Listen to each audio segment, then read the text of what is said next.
They say the perfect crime doesn't exist, but some killers will go to any length to prove us wrong. In 1991, a small town in Colorado was plunged into absolute paranoia. No motive, no connection between the victims, just a killer striking at random. This is the story of James Jenrick, the man who decided to make the world pay. In February 1991, in Grand Junction, Colorado, no one suspected that the city was about to become the stage for one of the darkest chapters in its history. That evening, teachers and students were celebrating a graduation ceremony at the city's convention center. As the event came to an end, guests began walking back to their cars in the parking lot. Dennis Lamb, a technical education teacher at the local orientation center, was heading calmly toward his vehicle when a deafening explosion suddenly tore through the night. The blast threw him to the ground. At first, he thought he had been shot. In reality, a bomb had just exploded about 30 meters away. The explosive device had been placed on a vehicle. When it fell to the ground, it detonated. Dennis suffered severe injuries to his leg but survived. No one claimed responsibility for the explosion. Investigators quickly determined that it was a relatively sophisticated pipe bomb. By analyzing the metal fragments, they noticed something troubling. The fragmentation pattern showed a deliberate search for efficiency. Someone was learning. 3 weeks later, in March 1991, fear took on a new form. The Gonzalez family was getting into their van to go shopping. As soon as the vehicle started moving, an explosion occurred. Inside the van, panic erupted.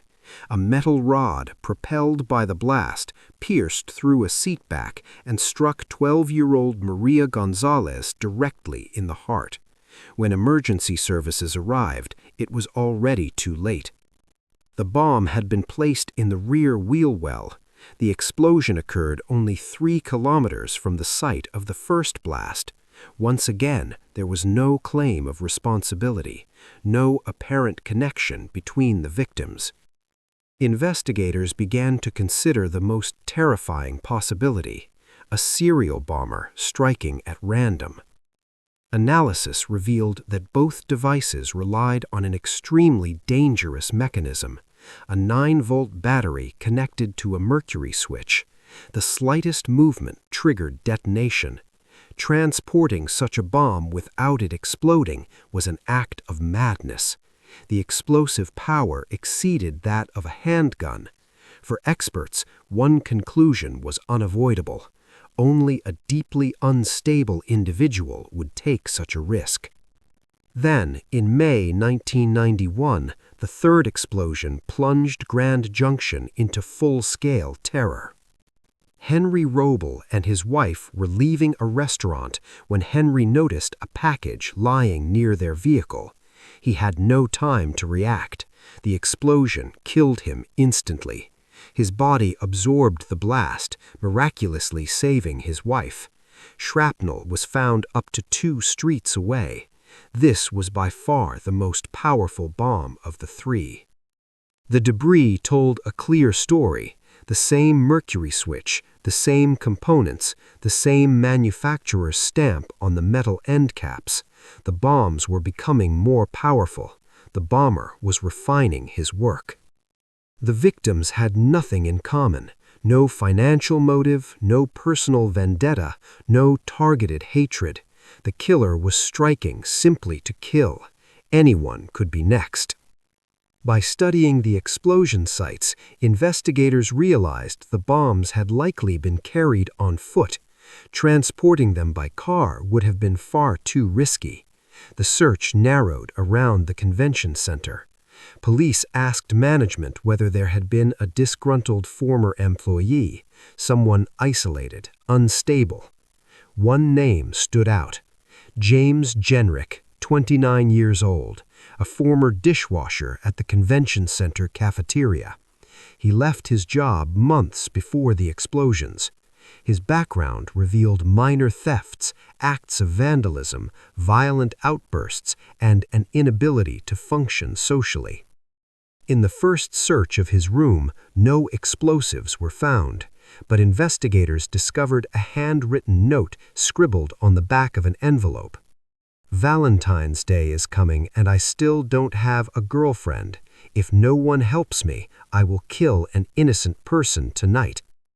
Jenrick claimed he had written it while drunk, but specialists knew that among individuals with antisocial personality disorders, threats were often followed by action. The investigation also revealed that Jenrick had attempted to order a book explaining how to build a bomb. The bookstore clerk refused. That refusal triggered an uncontrollable rage. Jenrick was placed under surveillance for several months. One fact stood out. During that entire period, no explosions occurred. A second search allowed investigators to seize his tools. They were sent to an ATF expert specializing in tool mark analysis. After months of microscopic comparison, the evidence was undeniable. The marks found on the bomb fragments matched Jenrick's pliers perfectly. The wiring came from the same manufacturing source. Science had spoken. The motive became clear. Unable to hold a job, without stable relationships, Jenrick convinced himself that the entire world was responsible for his misery. Balance had to be restored. Killing became a form of abstract revenge against society. In May 1993, James Jenrick was charged with 2 counts of first-degree murder and multiple counts related to the manufacture and use of explosives.